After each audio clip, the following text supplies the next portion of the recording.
We had a great discussion with Trey Lotz on an earlier video about what is auditing, Scientology counseling.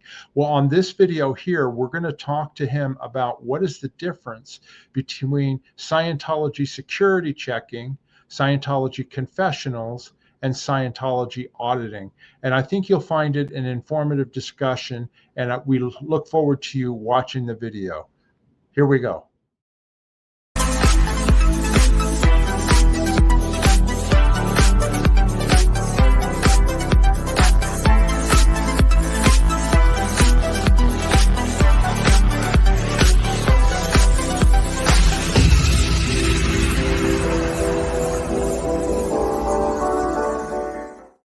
Welcome everyone to our channel, Scientology Peeling the Onion. My name is Mark Fisher, and I'm here with my co-host, the effervescent Janice Gillum-Grady. How are you doing, Janice?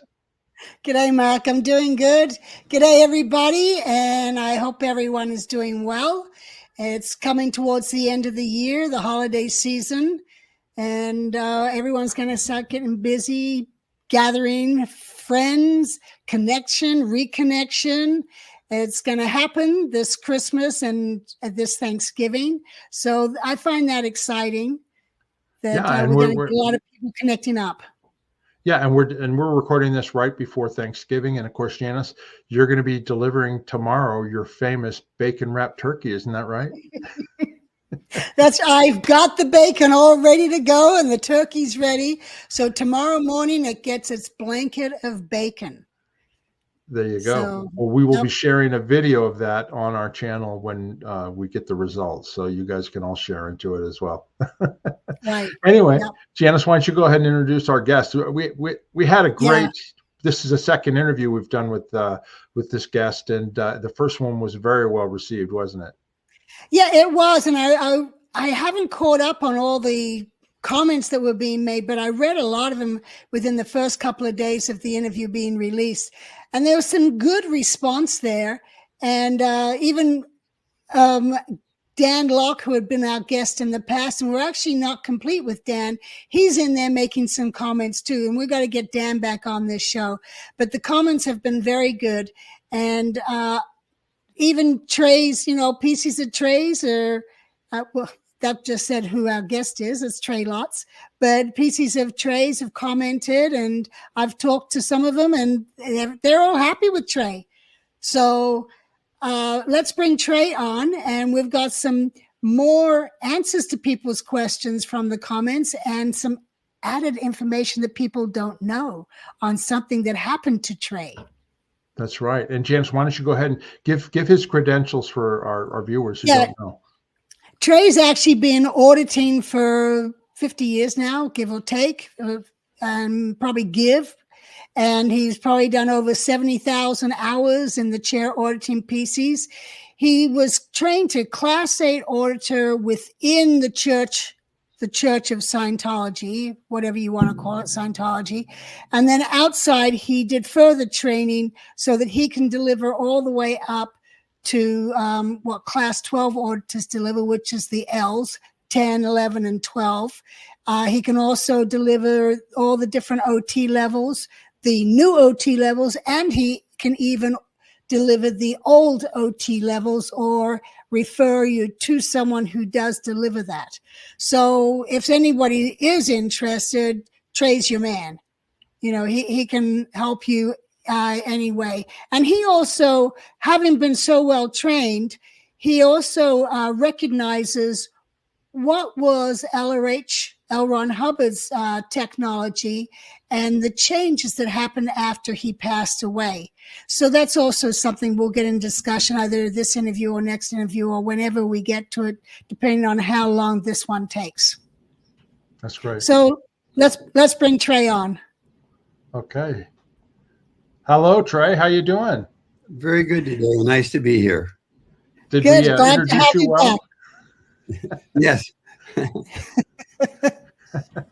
Now, the last video we did was we basically was what is auditing, and we tried to explain to people what Scientology auditing or processing is. And also somebody made a comment on like, why do you guys always say processing after auditing? And the reason I say that is because auditing has different definitions in the real world And I just wanted to make it clearer in terms of people that, it's the closest word, processing or counseling. Counseling was the word that I used. It's like the closest thing that is easily understandable for people who have never been in as to what auditing is or what an auditor is. Yeah. Yeah. For me, auditing is auditing. I mean, I grew up with it, having been born in Scientology. So I get the automatic picture. And then sometimes I like you just said, it could be counseling, but I've never gone to a non-Scientology counseling thing. So people like me, it's you know what auditing is and processing, and then you have to establish, that's what people call counseling. But then, of course, Janice, you never want to have an Internal Revenue Service audit, right? I have had that. Oh, there you go. There's your real world definition of auditing. Auditing is getting audited by an accountant or the IRS, Yeah. Well, having a mortgage company, we had to get audited on our financials to renew our license. So that's right. Yeah. Yeah. Anyway, Trey, so we wanted to start off with, you got some really good comments and all that. One of the things that we talked about at the end of our last interview was we wanted to talk about the difference between security checking, confessionals, and basically auditing, because there is a difference between the auditing that we were talking about and also what confessionals or security checking is, right? Yeah. Yeah. To really understand that subject, the basic context of working with overts and withholds, which is what, both of those subjects are about. The real basic in Scientology is that in Scientology, we believe that people are basically good. There's actually two kinds of religions. They usually fall into one or the other. One is that people were born in sin, and they have to be without guidance and without outside control, they will go off the rails. And the other philosophy is that people are basically good, and it's outside influences that influence them in a wrong way. So we believe that if you free up somebody by auditing them, that you will move them in the direction of being more on the good side than bad side, the basically good side. Can you explain what overts and withholds? What does that mean for the layperson who's never been in Scientology? Well, a withhold is kind of obvious. It's just holding back. It could be information. It could be action. It means several things in depending on how it's used. If you ask somebody, are you withholding anything? Sometimes they might be withholding themselves from eating a donut, and an overt is the same in religion as a sin of some kind. But it's important to understand what is an overt, what is a sin, why is it, and what is the benefit from relieving yourself of them. And that's, every religion has this. The Catholics have confession, and other people have, group confessions. It's a pretty widespread practice, and it's done differently by different people. Yeah, and moral codes have a lot to do with it, and also cultural standards. Like I remember reading L. Hubbard said, somebody's a cannibal, it's not a sin for them to eat somebody else. You know what I mean? Because that's what their societal norms are, right? Not against the moral code, right? Right, not against the moral code of the cannibals. So it's kind of like, what is your moral code? Because then when you go against that, that's basically a sin, depending upon what you're living by. Well, not so gruesome as that is bribery, where there's certain cultures where it's common to grease the palm of a police officer or a customs officer or whatever. But in other countries, that is, it's a crime. You shouldn't do it. Yeah. Yeah. Well, it's important to distinguish between Hubbard distinguishes between ethics and morals. Morals are exactly what you say. They're societally determined, and what's a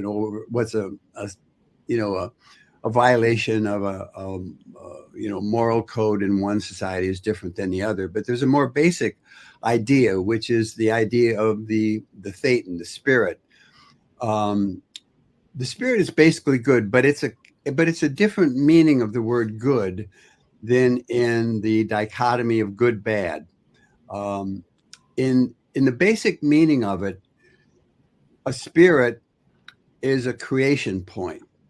A thetan is a creation point, and the thetan has an urge to create different areas of life. And these, in Scientology, we call dynamics. These are the 7 other areas of creation of the being. Now, a being creating something on his dynamics naturally wants those things to survive. So, in the most basic sense, a thetan is in alignment with the survival of his dynamics. And that's what we mean by good. And it's what we mean by right, too. It isn't a right-wrong dichotomy. He's naturally inclined to support survival of the things he wants to survive. Now, in the reactive mind, there is a right, wrong, there is a good, bad, but it's a different thing. It's that in the bank, it's I'm good and you're bad, or I'm right and you're wrong. It's a deterioration of the basic concepts of right and wrong. So now, as a person kind of goes down scale, they can end up going into a reverse. Instead of working towards the survival of their dynamics, they start to work against it, and they start to uncreate it or counter create it. And that's where an overt comes in, because an overt is something that you do that counter creates the broader area of your dynamics. And it's a sin, because you're actually going against your own nature. So to that degree, you're reducing your own power and your own freedom of choice. Because the more you say, well, I'm not going to do that again, or that'll never happen again, or I don't want that anymore, the more you're restricting and limiting your ability to choose. So like all auditing is attempting to restore the ability to choose to a being. And the confidence, the faith that we have as auditors is if you restore their freedom of choice, you restore their goodness. Now, it's an interesting point. I mean, Hubbard points this out. If you think that somebody is basically not good, you are not going to free them. You're not going to be willing to free them. And if an auditor, if you don't have faith in the basic goodness of the person you're auditing, you're not going to really free them, and it's not going to even be that conscious. You're just not going to be wanting to. So, just in the same respect, if you're being audited by an auditor that doesn't like you or is somewhat hostile to you, you are not going to reveal anything that might work against your own survival. And that's where the difference between confessionals and security checking comes in. They're both an effort to get a person to relieve their withholds and their overts, with the end of making them freer emotionally and spiritually. And when a person in a calm, safe, non-judgmental environment feels like they can relieve themselves of their transgressions, they will do that willingly, because people basically do want to be clean. Nobody wants to walk around with a bunch of withholds, Right. So that's the important distinction. Security checking is like, who stole the pen, who stole the change out of the change box. So it's sort of like a investigative thing to find out who's behind some sort of non-survival thing. It's a very tiny amount of the tech. Confessional is a little bit more of the tech, in that with the overts that people commit, the true overts, and not just eating fish on Friday, or throwing away a wrapper out of your car or something like that. These are not great, but they're not horrible either. The true overts are really when you start to destroy your own dynamics and you start to harm the things that you really should be caring for and being responsible for. So the more you relieve yourself of those transgressions, the more willing you are to reach and to be responsible. And therefore, your ability to have things is a lot higher. Your ability to have people is a lot higher. Your tolerance becomes a lot higher. And that's the whole goal of confessionals. Now, one of the things that Miscavige did, he's done two different things, really. One is he's edited a lot of the material that, particularly I would say the tapes, but certainly some of the books too. Certain things were taken out, other things were added, or words were changed. Some of it's somewhat understandable in the sense you would replace an archaic word with a more common word that means the same thing. Nothing wrong with that. But like, for example, in some advanced tapes, he omitted whole paragraphs of communications that Hubbard made at the time that, Hubbard thought were important to know. And yet Miscavige had this idea that these would reflect unfavorably on him or the church, so he eliminated them out of the text. So what you're getting is a bit of a watered down version of the text. Some things are disappeared entirely, and other things are just not exactly the way they were originally when Hubbard was on the line. But the other thing that he's done, which I think is more pernicious, is he is how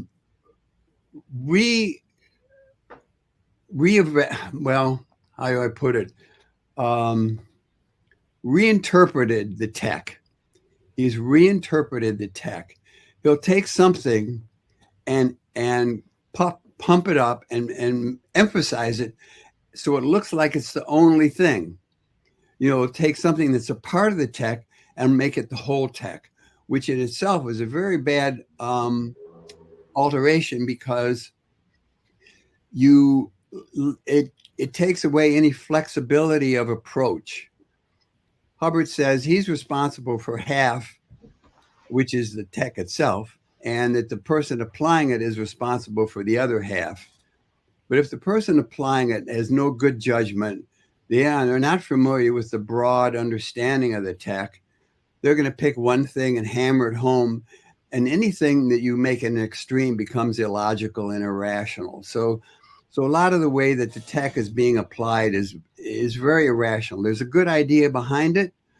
There's a good purpose behind it, but the way it's applied just really is counterproductive and destructive. And security checking is exactly that, because he has taken something that's a very tiny part of the text and he's made it 60 or 70% of the text. So when you go in, it's like, okay, well, what's wrong with you is you've done something wrong, and we're going to fix that by making you tell us what you did wrong. And believe me, people are not going to relieve themselves in that environment. And Hubbard talks about that. You have to have a safe environment to do this in. If it's not, it doesn't work. Well, what if I said I stole a paperclip from the Hazzy? Yeah. Well, okay. So you owe the Hazzy 5 cents. Now, there's a distinction too. I was going to mention, Trey, and I know that you know this as well. By the way, that dinging that you guys are hearing, that's Trey's computer giving him a notification. It came up on our last video too. Oh, yeah. That's okay. So just so you know what it is, that's what it is. Anyway, but Trey, there's a difference between, like, if you're getting a security check and if you're getting what they call confessionals, which is what you're talking about, right? In confessionals, an auditor is actually auditing the person, right? They're actually doing this for their benefit to unleash whatever, like you had mentioned, get rid of these transgressions. And what I remember is that Hubbard put out that at the end of the confessional, you would then read a statement saying that you are forgiven for any of these transgressions, blah, blah, blah, blah, blah. And it gave tremendous relief to the person knowing that they've been forgiven, right? But a security check, what they do on that, the first thing that the person says to you in a security check is, I'm not auditing you. That's the first indication they give you. I am not auditing you. In other words, I'm not here for your betterment. I'm here to find out who stole the pen. And then, okay. Right. And so then after they find out who stole the pen, what happens to that person? That person then gets into what they call ethics trouble, or gets in trouble in some way. Or if you're being security checked and all of a sudden you say other things that maybe you did that the organization didn't know about, you get in trouble for those too. And that's a distinct difference between security checking and confessionals. Am I right? Right. Because, well, also, Mark, a point on that, and that is, if you're in session and they say, this is the session, anything that comes up in that session, you cannot be thrown into ethics. It's confidential that it came up in your session. Now, if it was you and someone else that were, say, you're both married to someone else and you're having an affair, well, you brought it up in your session, so they can't pull you into ethics for that. But the other person can be pulled into ethics because you confessed it and they didn't. Yeah, it gets into a whole rigmarole around, and again, it kind of brings up the idea that they take something. The other important point about understanding overts and withholds is how bad is an overt? Now, this is a question that people broadly get completely wrong. And Hubbard touches on this in The Way to Happiness. This is a brilliant book, by the way. He asked that question, how bad is an overt? Well, an overt is as bad as it cannot be reversed. So, like there's an old saying, it's a lot easier to turn a fish tank into fish soup than it is to turn fish soup into a fish tank. So, you think of things that you've done when you were younger, maybe, or you were mean to somebody, and whenever you think about it, you kind of cringe, well, you can make up for that. You stole something out of a store. Well, you can make up for that. Do you have to go back to some store that you were in 30 years ago? Say, no, you don't have to do that. In fact, it's kind of impossible, but you could resolve to, be honest, be more honest in your life. And that's really the benefit of getting rid of these old patterns, is it gives you a new start. It really gives you a fresh beginning in life. And I mean, everybody wants that, really, at the bottom of everything. They really want that. So if you make that possible, then you're really doing the person a big benefit. If you make that impossible by creating a hostile, blaming, with consequences that are far beyond the importance of what you actually did, the complete distortion of importances, then you're only getting people to be afraid of you and bottle up and not even want to be anywhere near you. So you get people that just have had that experience, and it's funny because a lot of the people you hear talking about outside, have left the church, the first thing they'll start to talk about is some horrifying ethics handling they had based on some overt they got off in session. And Janice is right. The whole point is you get clean. You say what really happened. You look at it. You evaluate it for what it was, and then the auditor basically says, "Okay, that's good. You've gotten that off, and you can start new in a new unit of time and be better in the future now." And that's a huge benefit to people. Yeah. But you take your tech and you twist it around and you make it one of the biggest liabilities to people. Yeah. And then Trey, can you explain to people, like if somebody is committing overts or sins against, let's say, somebody else that they know or their job or whatever, what's the reaction that they get then? Meaning, don't they start to withdraw and pull away from that person or that thing that maybe they have sinned against? Yeah, initially a person will, like I said, you think of something you did when you were a kid and you kind of cringe, ooh, I did that. That was, I know better now, but it did happen. So, you know, there you have it. But then what happens is, well, it's interesting. After you get one of these confessionals, you feel really clean. And after that, it's very, your first overt is very hard to commit after that. But then after that, you do it a couple of times, then it gets to be easy. And then you have to figure out why it wasn't so bad, or wasn't so important. So it starts to make it easy to see the environment with these little non-survival acts that you feel completely justified in, you feel completely right about. And, you know, you develop all of these justifications like, well, you know, people are stupid anyway, or everybody does it, or who cares, you know, why bother? You know, those kinds of attitudes. And that's when you become antisocial. That's how a social personality becomes antisocial. It's a slippery slope. You start to commit overts, you start to make them okay, and then you commit more overts because it's really okay.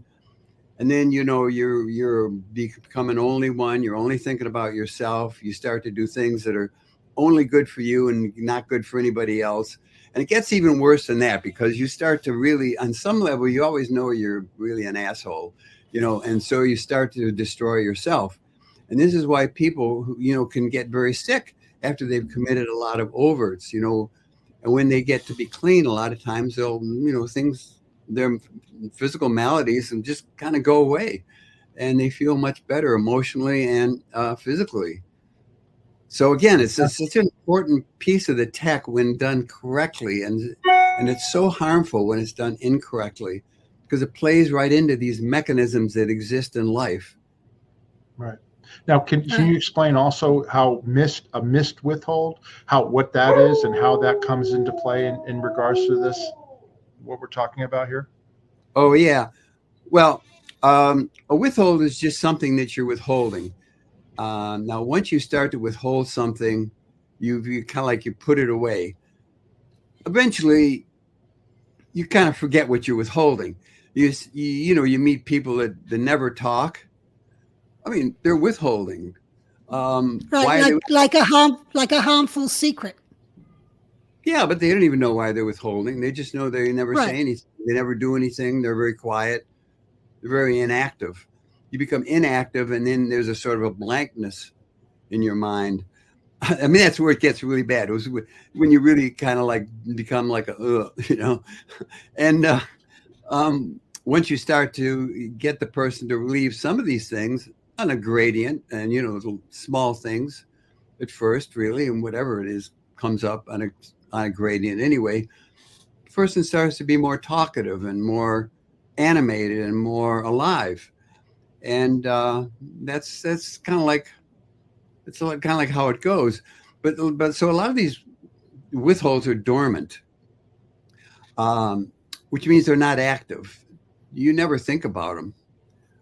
They're not in your conscious mind. But if you've done something really bad that you still know about, or even if you somewhat don't know about it, and somebody starts talking about it, it will stir up that in your own mind. Like, you know, you were mean to a pet when you were growing up. You know, you did something terrible to a cat or a dog or something like that, but then you don't even remember it. You know, it's like, you know, this happened when you were 6 or something. And you look back, you never think of it. But if somebody starts talking about animal cruelty and so on, you start to cringe, even you don't know why exactly. So they're missing that withhold. They're stimulating the withhold, but the withhold then is not revealed, and that can make you that can give you certain emotional reactions to the source of somebody who's doing that. You start to want to criticize or invalidate or make them wrong in an effort to sort of push it back and not have to deal with the actual overt that you have there in your past. Let me give a simple example. If somebody takes Bill's pen, let's say I take Bill's pen, and I steal it from him, and I've taken it home or something like that, then the next time Bill comes around and says, "Hey, have you seen my pen anywhere?" He goes, oh, no, I haven't seen it. You know what I mean? Basically, I have a withhold. I'm withholding the fact I took his pen, but he's going to miss this on me by saying, hey, have you seen my pen? Right? Haven't seen it. And then I start taking other things from Bill and start doing other things to Bill all of a sudden. Like you said, all of a sudden, anytime Bill starts to talk to me about something, I'll get defensive or I'll get critical of him saying, you always lose things, Bill. That's what you do. There, you put them and you misplace them all the time, and that's an example, kind of a mis-withhold type of thing. And meanwhile, things are piling up at home. That's right. Yeah, yeah. You know, and then I don't feel like being around Bill. Without subconsciously, I'm thinking I better not be near Bill. He might find out what all this stuff, and he can't come over to my house. I got all this stuff over at my house, so I got to stay away from Bill. You know. Yeah, and it comes down to an interesting point: is when you're critical of others, behind all of that, you're really being critical of yourself, because you're trying to cover up or handle something that's wrong with you that you are attributing to somebody else. I mean, it gets worse than feeling funny around Bill. If you've got a lot of this stuff going on, you're just hostile all the time to a lot of people and critical. There's somebody who's chronically critical. I mean, that's what's going on with them. That's all. Nothing more, nothing less. Now I'm going to take this to the next. Oh, go ahead, Janice. Yeah, no. So the confessional is supposed to get this all off so that one can feel better about themselves and not be so withdrawn and start reaching back into society and becoming a part of it again. Right. Excellent. That's an excellent summarization of it. Which I was going to then bring up another subject, which is marriage counseling. In Scientology is a form of confessional, right, Trey? In other words, Hubbard says that, when somebody decides they're going to be together with somebody, either married or whatever, they usually have a common purpose. They love each other. They want to be with each other and all that. But slowly but surely, if they start committing overts or sins against each other, they start pulling apart, and then they start not communicating to each other until the point where they're fighting with each other all the time. And then we want to break up or get divorced. So in Scientology, what is it that they do to try and handle that, Trey? Yeah.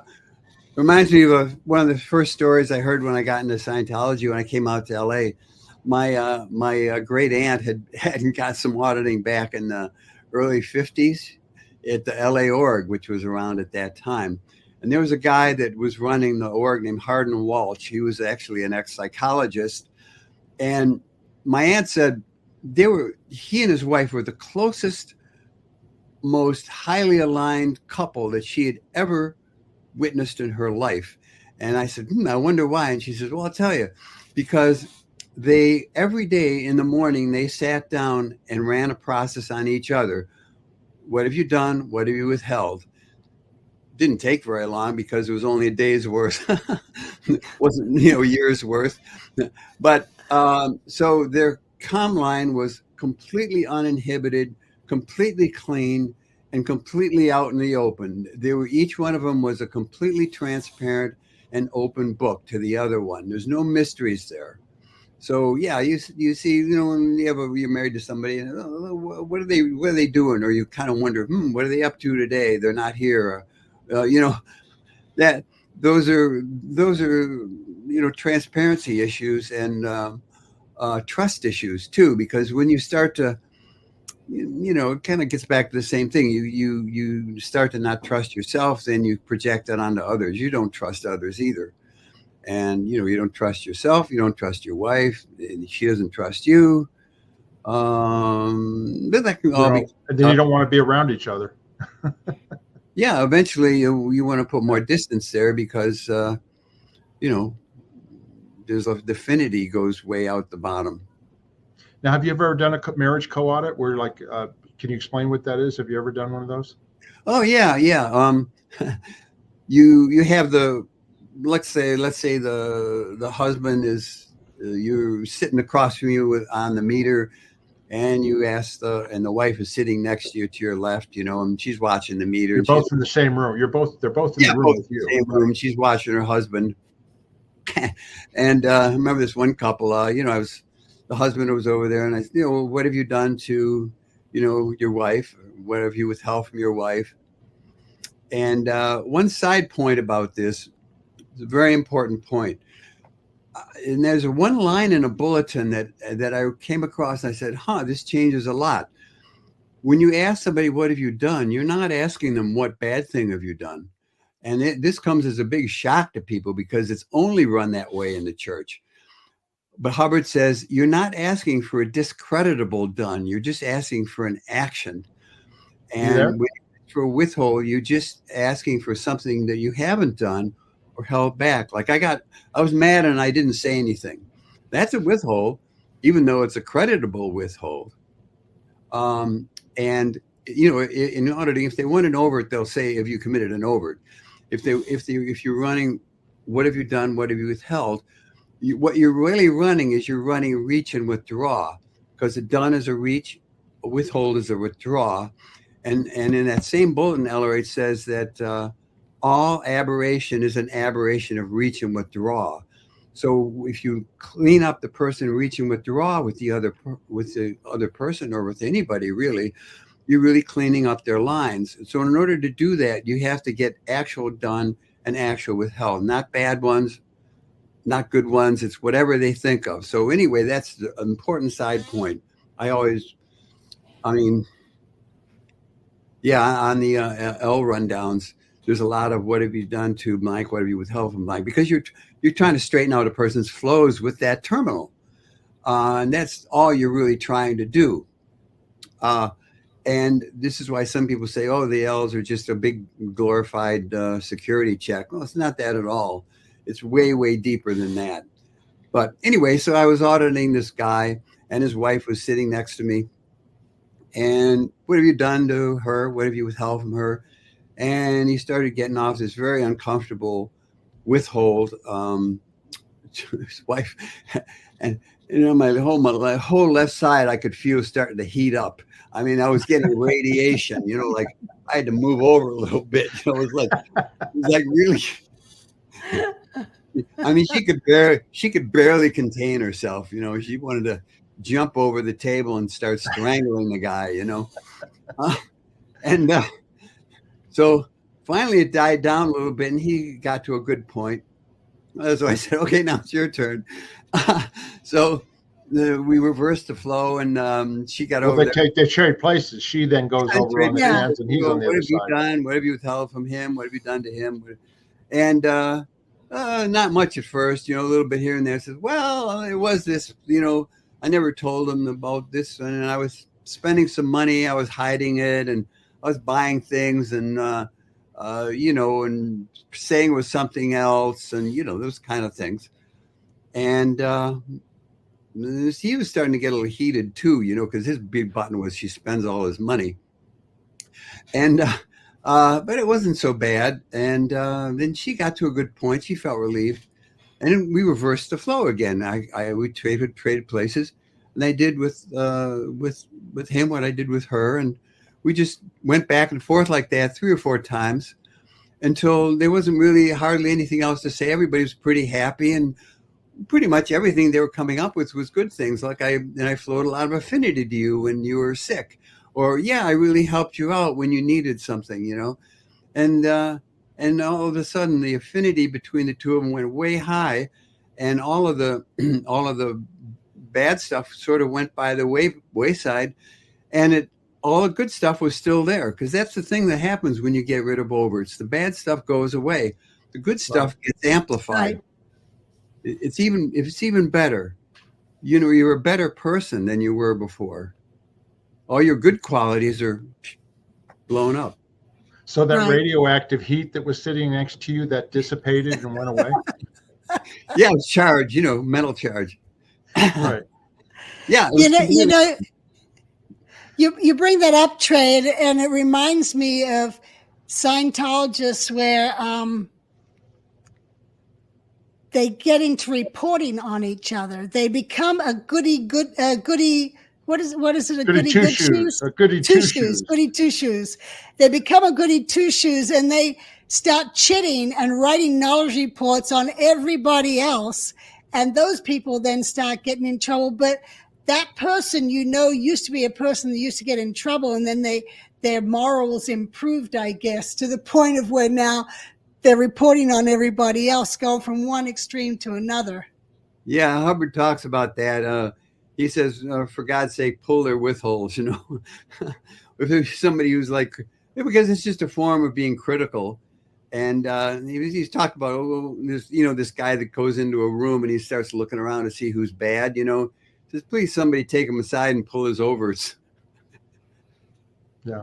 Yeah. So, yeah. So basically, when you're clean, you're not critical of people. You grant them beingness. It's okay with you. How's granting beingness is okay. You're okay the way you are. I'm not going to try to change you, make you better so you're acceptable to me. I can accept you the way you are. That's what. Exactly. And just from my experience too, after you get that relief from letting off your overts and your withholds or your sins or whatever it is like that, all of a sudden you feel like, oh, I can be around Bill again. And you maybe you want to make amends. You know what I mean, to Bill a little bit. You feel responsible for what you did, but then you're totally comfortable being around Bill after that, after taking his pen, and as this example that we were talking about earlier. And so you don't have any resentment towards Bill anymore, and you've come clean with the things that you did. Yeah, and it's an important point, because when you walk around with a hostile attitude, you're initiating a conflict, whether you're doing anything or saying anything or not. And the other interesting thing is that when you're calm and cheerful and friendly, you're not re-stimulating the other person's overts. So you don't get that mis-withhold, criticalness in others unnecessarily. Sometimes people are just critical no matter what you do. But when you walk around with a mean, hostile attitude, people they immediately not only shut down, but they start to, be defensive and be critical of you. Even if you're not targeting them, but you just walk around with that attitude, well, I don't know, like you're the ethics cop of the whole world, and like everybody's who's out ethics here, and I'm going to fix their ethics, and oh my God, give me a break. Yeah, and that's one of the things I was going to, you've covered it, but I want to just sort of summarize. In other words, have you ever done that statement at the end of a confessional saying that you're forgiven, or you know what I mean? Or, there was a statement, Janice, do you remember that? It was written. Yeah, I remember that. Yeah. Yeah, that, the church, it was the church. But the power invested in me. I grant you forgiveness or whatever for any of your transgressions that you've disclosed, Yeah, and more importantly, the person forgives himself. Yeah. But I just remember the tremendous relief you would feel saying, oh, okay, well, I'm being forgiven here. You know what I mean? Which is great. Now, and like we said, the difference is, like you said, Miscavige, takes that little thing of security checking and it broadens it big to make it a really big thing. And now everybody's got to get a security check before they go on their next level, or to go to the free wins or to do whatever they want to know. Who are you in touch with? You know what I mean? Whatever it is, that it's become a big deal. Rather, back in the day, it was just sort of like you just moved on to your next level. Well, Mark, that's an interesting thing you bring up on the sec check before going to the free wins. Trey, correct me if I'm wrong, but my understanding is when you are on the OT level, such as OT3, you're in what's called the non-interference zone. And the only processing you should be getting is that level. You should not be getting anything else. Mm-hmm. When you finish OT3, then okay, if someone wants to sec check you, fine. But with NOTs, OT5, 6, and 7, that's all non-interference zone. And so to me, these 6 months checks that these OTs are having to do on OT6 by going into flag every 6 months to get a sec check is a violation. And paying for it is a violation of the non-interference zone. They should instead just be kept on their processing. And if they stop auditing, they come in to get a list correction to get them back on track and sent home. But they shouldn't be getting sec checked every 6 months to find out what out ethics they're involved in, because if tech is in, they shouldn't be out ethics. Yeah, that's the way I always look at ethics. I don't hammer ethics. If a person shows up, they're sessionable and they get wins, their ethics are insufficiently. I'm not going to go hunting around for some crap that they're, need to handle in their life or whatever, because I know that I'd much rather improve a person by deleting things out of their case than, hammering them about their behavior. They're quite capable of fixing their own behavior when it's seen. Right. Yeah. Right. So I think that's correct. And that was kind of a button with people. Not only it was very expensive. I mean, but when I did it, it was like 16 short questions. I did a 6 months check. It was right in the beginning. You do it in 15, 20 minutes. It was usually pretty clean. There's not much, and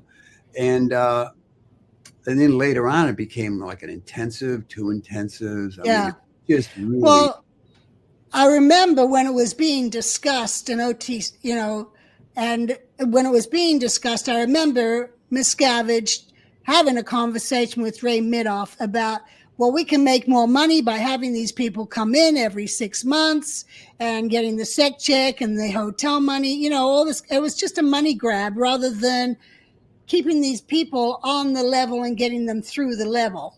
It was wait a minute, this is a violation of the non-interference zone. Yeah. Oh, yeah. Believe me, don't get me started about money grab. Using the tech in an unethical way to, they hold you upside down and shake you till all the change comes out of your pocket. It's also, Janice, it's also was Miscavige's growing and growing paranoia too about who's the plant, who's the spy, who are you talking to, who are you being critical of? Are you being critical of me? I mean, literally, this is after we left, but I mean, it just became, where he's just worried about everything. And so therefore the way he keeps people under control is security check them and keep them in, you know what I mean? It's just total control. Well, I remember when he was being security checked by Ray Midoff, and you could walk by that room and Ray had no control of that sec check session at all. DM was actually yelling at Ray, and you could go and you're like, Ray, pull the withhold. And he didn't. Wow. I haven't heard that before. That's telling. Oh yeah. Well, and Janice, it also fits too with the establishment of Religious Technology Center as cold chrome steel, and we're going to be making sure that the Church of Scientology follows L. Ron Hubbard's technology and policy to the T, and so they have inspectors marching around with sticks and things like that. It's like an internal Gestapo. It's like an internal police. So rather than Scientology, I'm sure Trent will agree with this, in the early 70s it was free and easy. It was like people were happy to be there and that type of thing, not looking over the shoulder any second as to what might I get in trouble for next. Exactly. Yeah, I remember my first eligibility check to get onto the OT levels was I walked over to the AO, and this really nice guy named Mike Madius, he was the ethics officer, and Mountain Madius, right? Yeah, good man. Man Mountain Madius. He was a big guy. Yeah, big guy. Anyway, he said, "Well, we're going to do a check for your eligibility. And what are you doing?" And I said, "Well, I'm just over there auditing people." He says, "Okay, you're good to go." And that was it. Right.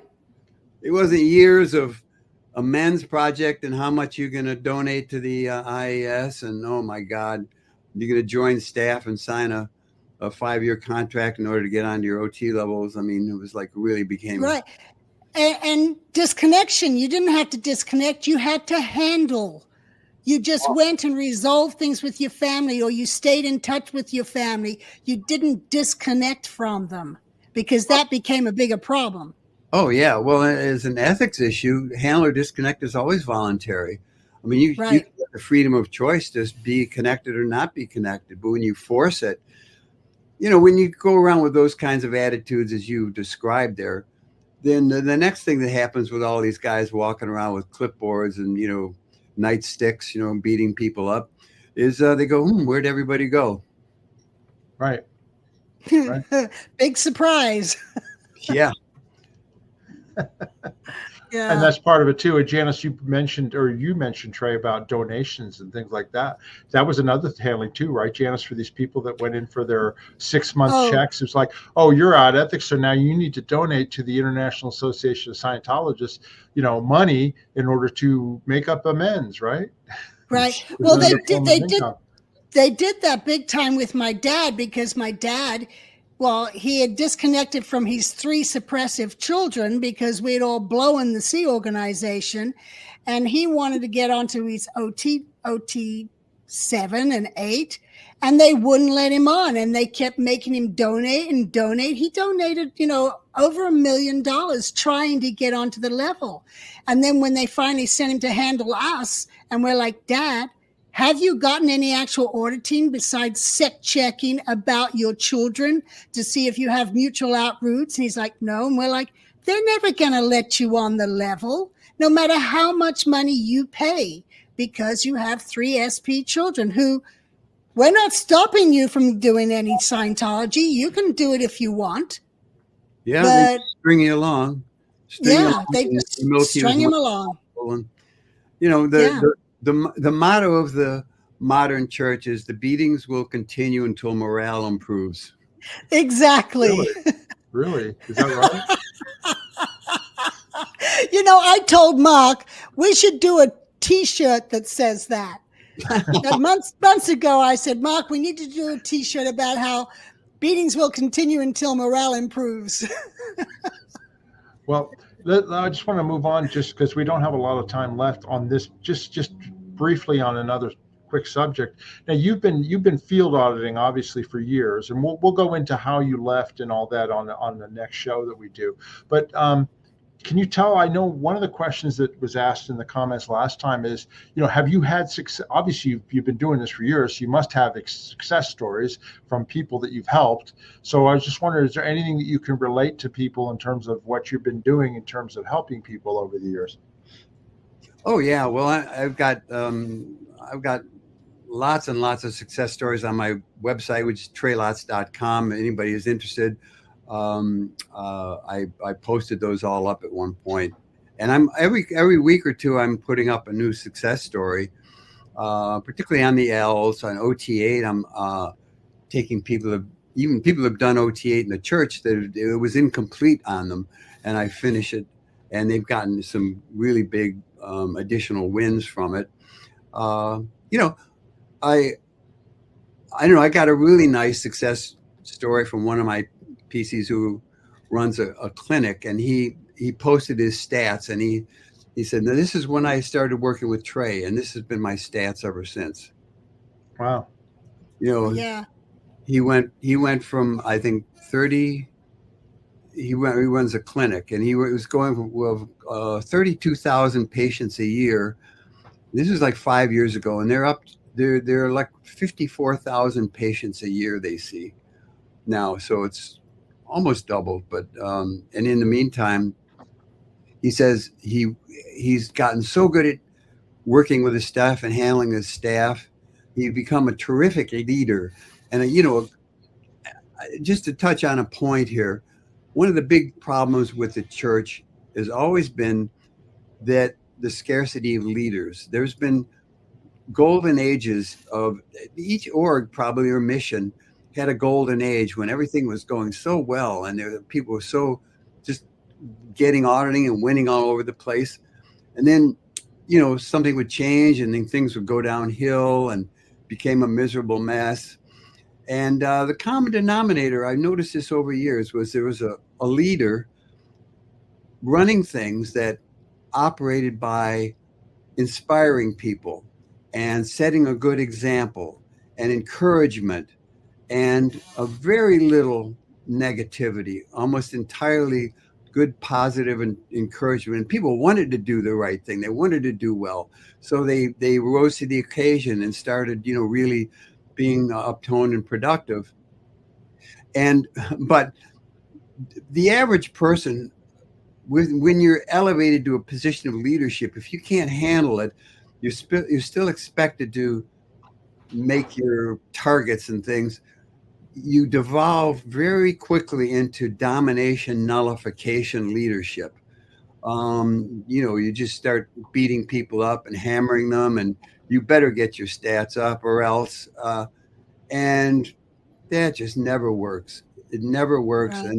And that's one of the big things that I see over the years. It's happened, it happens pretty consistently with the church. It's just so few. Like your mom was a great example of a great leader. Everybody wanted to be part of it and wanted to work and wanted to do good. Yeah, right. Yeah. Well, Trey, I've never been to your operation, but I've talked to your different PCs, and I know a lot of them. And for you to have survived auditing people for 50 years, you got to be doing something right, Yeah. Hopefully I got good at it after the first 20 years. Trey, if somebody wants to reach out to you, how do they reach you? I mean, is it your website, or what do they do? Well, I'm on Facebook. My email address is trey@relaypoint.net. It's TREY@RELAYPOINT.net. Or just message me on Facebook. There's my email address is is in different places if people want to, right. If somebody wants to chat, or I'm usually very happy to hear from people and to chat with them, and they want to get some auditing, we can go over it and see how that could happen. Okay. So that sounds good. We're going to have you back. We have a lot more to talk about with you. I mean, this is good.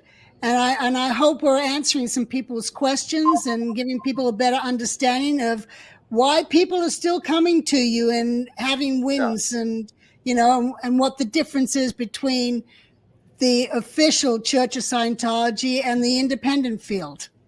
Right. Yeah, I would say that the key thing is in my practice, I have no other agenda other than what's going to be helpful to the person I'm working with. Somebody trusts me with their case and their life, I'm going to do my best for them without any other consideration. There's no other agenda. Right. And that is how, growing up in Scientology, that is how I always felt auditors in the earlier days reacted or treated their lives, was exactly how you're saying. I had some very good examples to go by when I was coming up, and seeing some of these older veterans and how they reacted, or how they handled people and how they handled their life. I had some very good examples of a really capable, competent, well-trained, uptone person that was willing to help others. Right. That's great. Well, I want to move on here just briefly before we go. I just wanted to mention, Janice, your daughter's CBD salve, Oracle, is doing really well. And what can you tell people about it?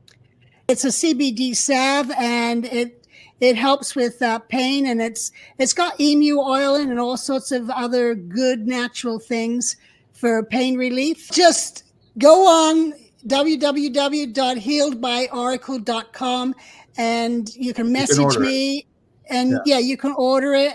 Okay, great. And then also we've got our Connection merchandise, and all of our merchandise on our Scientology Peeling the Onion merchandise store. We've got a 10% discount going between now and Christmas. These are our Connection sweatshirts and hoodies, and 10% discount on all merchandise on our merchandise store. The promo code at checkout is Christmas, and it'll automatically give you a 10% discount. So if you're interested in any of the merchandise on our site, you can do that between now and Christmas. And it's a great gift idea for people. So I just wanted to mention that too. Also, please subscribe to our channel if you haven't already. Hit that like and notification button. It really helps us get the message out. And if you've got any questions or comments, last time there were a lot of comments and they were very positive. also some good discussions.